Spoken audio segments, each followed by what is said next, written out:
feed can be an entry point for those contaminants, now people start getting more and more concerned because that's something that we are not controlling before. Now, even if you want to have a higher control of the feed quality or feed contamination that's coming to our farms, is even more difficult because the volumes are huge.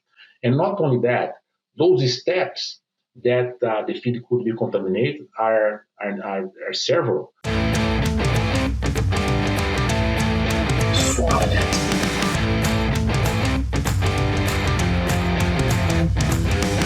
Hello, and welcome to the Swine It podcast. I'm Dr. Tara Donovan, your host, and today I have Dr. Francisco Domingues as my guest.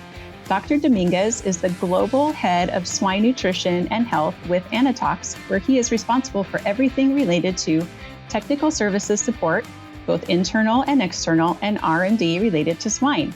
Francisco, welcome to the show. Hey, Tara. Thanks so much for having me here. It's a pleasure to be with you. Absolutely. So today our topic is feed as a fomite for swine pathogens. But before we dive in, Francisco, give us a little background, introduce yourself to our audience, and tell us about your career path. Sure. So I'm originally from Brazil. I'm a veterinarian. So I've got a master's science and PhD in swine nutrition. So I have been in this role for over than 25 years, and I have been always carrying global positions, living in different places, different countries, different continents. So, and very happily, I do what I love, that most relates to the pig production and also to the feed mill manufacturing, something that I also love, be in the field and help the people, the customers within this area. Yeah, great. And this area has really, the last few years been gotten a lot more important in terms of swine pathogens, and that's what we're going to talk about today. So tell me about that history. Why has feed biosecurity become such a critical part in swine disease prevention? So look at that, Tara. If you put that question to me 10 years ago, that would likely be a tough answer. Why? Because 10 years ago, when you look at those pathogens that could bring some contamination through the feed to any farm, that means considering feed as an entry point for those pathogens. So then we're just thinking about maybe some bacteria, likely salmonella, and so on. That's not the main focus in the swine production instead of comparing to poultry production, right? So, but then nowadays, after we've got some real data from the field showing that some viruses, some very challenging pathogens have break through those farms through contaminated feed, so the things change. So, and then people still could put those questions regarding, was that real? It's just kind of a publication, so on and so forth. But during the last few years, mainly during the last 5 years, we've got a lot of data, a lot of publications showing that not only those viruses can be found in the feed, but if those pigs consume that feed, they will get infected. So, and that's very clear to us at this point. And that's why coming back from 10 years ago, it is much easier for me now to go through these discussions because we have a data pack on our background that can really share and show to the customers the importance of being focused on feed biosecurity. Feed is a fomite for swine viruses, and studies have shown that specific ingredients, matrices, can enhance virus survival. Preventing virus transmissions through contaminated feed is achievable with proper protocols in place. Preventing ASF infection with the 3500 sow operation can save an operation's $60.5 million. Feed sanitation ensures that clean feed moves throughout feed production and remains pathogen-free until consumption. Both Terminate and Finio have been evaluated against viruses and found to be effective in reducing the viral load in feed and preventing clinical disease. Contact a clean feed expert to learn more today. Yeah, absolutely. So let's talk about those pathogens. Dig in a little bit deeper. Tell us the main pathogens of concern, and then we'll dig into how they can be transmitted. So what are we worried about? So as I mentioned before, first thing when you think about pathogens that could come with contaminated feed, we always think about bacteria, as in the past, still. But anyway, the largest companies, the high tech companies, let's say, we all understand that during the last few years, the global swine industry has been very challenging with some specific by some specific pathogens, such as PED, right? That started in 2013 through Asia and then came to the Americas, and then we found a lot of data already showing that the feed is fomite for that specific virus. So then we've got different publications in that area showing not only the virus can be, the load of the virus to cause the mean infection dose for the virus is very minimal, very, very low. Then pigs can really get infected after consuming that feed. Also, we found some publications showing real case that, for instance, some sow farms that got an outbreak through contaminated feed. So, and then after that, we also got some epidemiology studies showing that PED, the breakdown for the main entry points in the farm of PED, let's say regarding different challenges regarding, let's say, density of pigs in that area, seasonality, winter versus summer, and then farms, for instance, using feed mitigants or not using feed mitigants. So then we could see that in different ways, PED can really play a role regarding, the feed can play a role bringing this contaminant to the farms. And lately, we also see globally about the ASF virus. We can see that's likely the highest threat that the industry has at this point because, the losses are huge. So we know how much cost for us to depopulate and to repopulate pig farm. So, and then we understood that in several countries, the situation is really out of control. And we understand that the feed is really a fomite for that virus as well. So we have data already. We have seen some publications showing some feed mills contaminated with ASF, not only the feed, but the environment. So as we saw from some data that as soon as the virus gets in the feed mill, it's very difficult to remove. It takes weeks, if not months, to make sure that you can clean, that you can sanitize that feed mill and make sure the feed start getting clean, but produced without any challenge. So it's very, very challenging. So this to not say about also PRRS.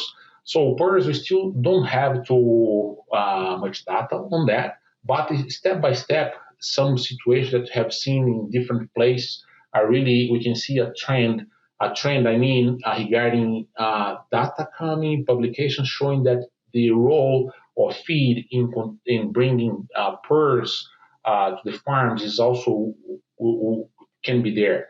So we saw kind of one or two publications showing that kind of the prevalence of PRRS in farms not using feed sanitation, for instance, is way higher than farmers using it. So step by step, we are understanding more what the challenges are regarding feed contamination by PRRS. Yeah, so I think also for sure we always can hear about Seneca virus as well. We saw it's not that very common. Not all of the countries are being challenged by, but that's a virus also feed as a fomite for that virus as well. The data show very clear to us, and we don't want to have that kind of disease in our farms as well. So that's one more pathogen that we should be watching. Yeah, that was a great summary. I think, PED really changed the world in terms of us understanding and appreciating that pathogens can be transmitted in feed. And then once we were able to prove that in the industry, all the others were, no longer a suspicion, but, we figured out that they're also a threat. PRRS, yeah, you're right. There's a lot of compelling evidence. It's not quite as easy, it seems, to prove because of the way that virus maybe doesn't live as well in the substrate, but there's compelling evidence that it's also an issue for transmission. So, no, very good. So very worthwhile topic as a swine veterinarian. Have have lived many through these types of outbreaks where feed was certainly suspicious. So tell us about the benefits of strengthening the feed hygiene. And, why would we do it? Not only, like you mentioned, bacteria transmission, which we've known for a long time, but what else is helped with strengthening of feed hygiene? Look at that. It's a great point. So let's go backwards 10 years, and then we can understand a little bit. Let's put some questions. For instance, what used to be the overall biosecurity by that time? So how much we used to invest, for instance, in cleaning, in washing the trucks, regarding in controlling people movement, or even controlling animal transportation, and how much we do invest now. So it's much more. So nowadays we know the technologies that we implement in a washing bay to wash and dry the trucks, right? We bake the trucks. So, and then the technologies that we have now in the farms to control people movement regarding not only the training capabilities, but also the digital biosecurity that we see now.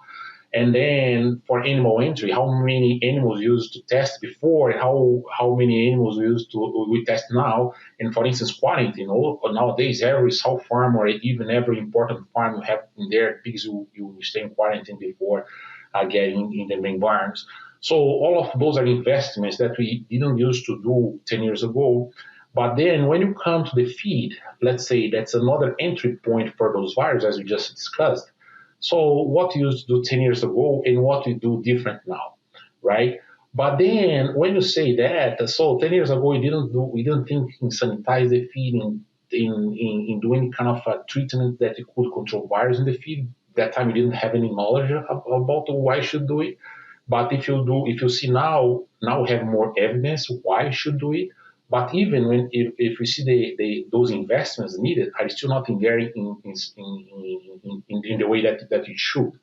But anyway, people is understanding more and more that when you talk about people movement, we can very much control that. When you say about washing trucks, you have in there your checklist. You have the protocols and policies and so on. When you say about animal entry, you have the quarantine, you have the test, so you're not bringing animals without being really free for any threatening disease. But when you say about feed, we are bringing huge volumes of feed on daily basis to our farms. So tons of feed go through our feed mills. Tons of feed are coming to our farms on a daily basis. And then what you're doing. So knowing that feed can be an entry point for those contaminants, now people start getting more and more concerned because that's something that we are not controlling before. Now, even if you want to have a higher control of the feed quality or feed contaminations coming to our farms, is even more difficult because the volumes are huge. And not only that, those steps that the feed could be contaminated are several. Let's say can be since the ingredients before they come to the feeding mill, can be in the feeding mill during the handling, could be any part during the delivery, and so on. So those points of contamination are too many. And then for us to understand how is the best way to ensure feed biosecurity is not easy because we need to really to understand what kind of a risk assessment program we must put in place for the feed ingredients, for the feed compound, and then even regarding people movement in our feed mills and so on, feed handling and feed delivery and so on and so forth. So with all of these said, people understanding we must do something. So, and step by step, we are getting there. We can see more and more systems now implementing very strictly protocols and policies for controlling ingredients, for instance, visiting with the suppliers, getting information, traceability, so on and so forth. Also, managing better the storage and avoiding any contamination, also delivery, and so on and so forth. So, but anyway, the conclusion is we must have a structured way to implement the feed biosecurity. So that's what everybody's working now. Every system is working now. And then when you see this, we start thinking, oh, we must have them kind of a standard for that feed biosecurity across the system. Because when you see across the system, when you see the situation, we have a small system and large systems. Large systems, you're not talking about one feed mill or even one feed mill delivering feed for a few farms. Several times, one feed mill will deliver feed for dozens or hundreds of farms. And then you have several feed mills in the same system doing the same things for numerous farms. So, and then how you get that standard if every feed mill is different. So, and that's what we are working now with the customers. And then the market is also researching and improving through all of those steps needed to implement those feedback, to implement a very robust feedback security. Yeah, Francisco, that was a great description.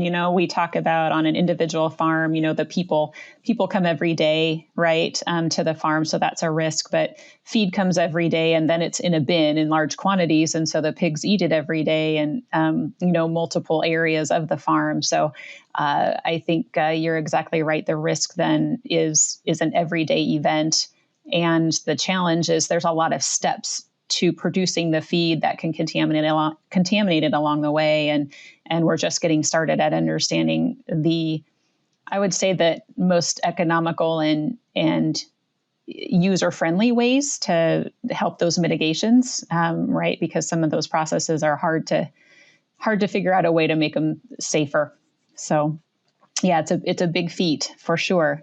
So what do you think the biggest challenges are for us that we face with this big feat of all things feed, manufacturing and delivering? Yeah, let's say we have a very established process of feed biosecurity implementation already. We understand that mainly regarding feed sanitation and so on. Our main challenges are really when we come for the implementation regarding costs, right? Because we know in every production system, we want to understand the return on investment. So, and then we have been doing that for many years. We always think any feed additive should be should have a performance evaluation to make sure that's payback. So, but when you say about biosecurity, feed biosecurity mainly, we cannot have that kind of ROI evaluation. We must understand that we must have a risk-based ROI framework, right? Because it's kind of a invisible thing come to our farm that if the disease breakthrough, we can have a catastrophic event in this disease entry, and the loss will be huge. So, and then how can we show the return investing in regarding how many outbreaks you have avoided if you don't know exactly how many they are. So, and also one other important thing is I'm sure every producer wants his system very stable. So that's when you say about feed biosecurity, we are not saying only about insurance. We are also saying about productivity stability. So that means the throughput, big throughput will be much more stable than when you have an outbreak. So we know your cash flow when you have an outbreak, how the damage that you got. We know the damage in your production flow. You know regarding performance indicators such as FCR and ADG or even mortality when you have such kind of catastrophic disease introduction in your system. So we want to avoid it. So, but now lately people start understanding that more and more, but still it's not clear to everybody that we have the return investment should be evaluated by the risk of disease contamination through this entry point, and not only regarding performance. So as soon as you understand that, and you understand the best economical way to implement the feed biosecurity, then we start getting that clear picture regarding why we're investing in feed biosecurity and why we should. So it's more or less, this will be our main challenge that we have now to make sure that people understand. And for sure, the second point is getting that the strategy that feed biosecurity strategy that we implement in that system is standardized across the board. Because as I mentioned, when you start to work with a very large system, we don't have just one feed mill sending feed on daily basis, 24/7 for several farms. We have several feed mills. Each feed mill is different, so the age is different. So that's a big work to do to get that standardization across the board, to get the results that you need regarding feed biosecurity. Yeah. So, Francisco, what I heard you say is, one of the challenges is implementation, right? We have a lot of the processes figured out on what would be the safest way to do it and the protocols, but actually getting them done day in and day out across all the farms, across all the feed mills, all the delivery trucks, all the ingredient trucks, all the feed truck drivers can be daunting. And so that's our challenge, right, as an industry. And then certainly, I talked about biosecurity a lot, and the best biosecurity is successful when nothing happens, right? You don't have a disease outbreak, but it's hard to celebrate that. You have to really track it and celebrate it in a little bit different way, because it's not an action that you get a reward. Your reward is nothing happens, and that's a little bit psychologically not how we usually think, risk reward. So you can spend a lot of time and effort, and your team can get kind of tired of all the steps on biosecurity. So you have to celebrate it by being, so many days disease free, like we do work injuries, something like that. So no, very, very challenging area. You're right. We have the steps. We just have to understand the ROI to put the effort into, making those processes work. So we're rounding our time out today with Francisco, but I want to give you one last chance to, share with us some final key points, some take-home items, and the important part of our discussion, Francisco. Yeah. So let's say to sum up all of those points that we have touched today. So biosecurity, feed mill biosecurity can be done. When you understand how to do it, what methods are you going to implement, and also what kind of pathogen we think that we should avoid in our farms, right? So that means anything we do, we must require validation. So if you use, for instance, a feed sanitizer, you must understand that there is validation for that specific sanitizer regarding that specific pathogen kill. Right, and then all of those standardization for the proper application of that thing, and then so on and so forth. So the most important thing is understand for mitigating that risk in this amount of feed that's coming to our farms every day. We must have a very robust feed biosecurity implementation. So yeah, and that's possible today, but it's not a quick thing to do, but it's very feasible. It's time for our famous three.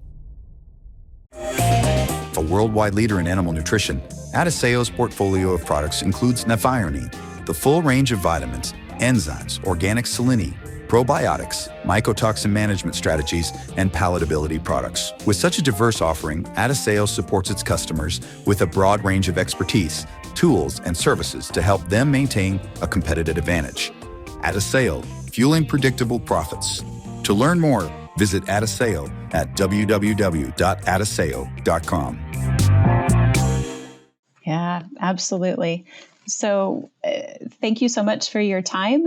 Listeners, thanks for being there. This has been a discussion with Dr. Francisco Domingues, where we've been talking about why feed can serve as a fomite for pathogens in swine farms and what producers can do to mitigate that risk. If you liked our show, please give us a thumbs up. If you have questions or comments about our show, send those out through your podcast platform. And but before I let Francisco Go, we have a few questions for him. The hallmark of our Swine It podcast is to ask our guests a few specific questions about them to get to know them a little bit better. So, Francisco, my first question for you is, what's your favorite book or resource that you use in your area of expertise? Oh, there is one book that I use very often. That's the feed manufacturing technology. So that's very helpful in regarding what we do nowadays. For sure, as I mentioned, we are always working with feed mills. And I love that kind of environment. So that's why I love to have that book by my side to help me and to understand everything that we need to understand. Yeah, kind of the Bible of the feed manufacturing side of things. That's great. Correct. So what about a book or resource outside of your area of expertise? There is a book that I always go back and forth and for consulting, and so that's for sure. A lot of people know this book. That's The Purpose of Driven Life. So that's something that I know is really understand us. What you're doing and why you're here for. So I think that's just thing that help us to understand people and how to work with them as always as a team, right? Adding something else and supporting and so on and so forth. Yeah. Yeah, that's a good one. The purpose-driven life is one you can read multiple times, different times in your career, in your life, and it kind of resonates a little bit differently maybe every time you pick it back up. But no, a good one. Yep. So how about share with us an attribute or characteristic that you feel sets successful professionals apart from others? So I think, we must have two drivers to guide us in our day-to-day routine. That means we must have determination and you must keep the focus, right? Because during the way, we always have something distracting us. So it can be even when we are visiting the customer, we are always dealing with people and different conversations or different things try to deviate your attention. So, and then you cannot keep the focusing in the main reason, the problem, why you're there for, and what's the main issue that customer wants to be addressed. So when I always think, and sometimes the challenge is big, it's not that easy to solve, and that's why we must have determination to make sure keep the focus in that specific thing that we want to solve, and be sure that we get it done. Yeah, determination. Great advice. Well, thank you so much, Francisco, for being my guest. It's been a joy to hear from you and appreciate all your experience in the area of feed mitigation. Until next time, thanks for being on our show. Thanks so much, Tara. My pleasure. Thank you.